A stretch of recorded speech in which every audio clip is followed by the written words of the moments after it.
పుణ్యము కాదు. నువ్వు దానము చేసేది, జపము చేసేది, పూజ చేసేది ఇవన్నీ పుణ్యములోని ఒక భాగము మాత్రమే. ఇవన్నీ ఒక్క దగ్గర చేస్తే పుణ్యం. అంటే మన ప్రవర్తన మంచిగా ఉండాలి, బిహేవియర్ మంచిగా ఉండాలి. మన బిహేవియర్ ఎట్లా ఉంటుంది? మీరేమనుకున్నా పర్వాలేదు, అనుకోకున్నా పర్వాలేదు, నేను చెప్పేది మాత్రం చెప్తాం. నిత్యం మంగళం, మనకే మంగళం కావాలి. అలాంటి స్వామి వారు లేచిండ్రంటే ఈ జగత్తు జాగృతి అవుతుంది, అందరం కూడా స్పందిస్తాం.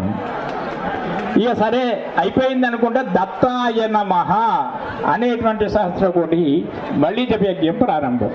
సంగారెడ్డి, మెదక్, హైదరాబాద్, కరీంనగర్ అంతా లెక్క చూసేసరికి ఎంతమంది అయినంటే 6000 మంది శిష్య బృందం సిద్ధం.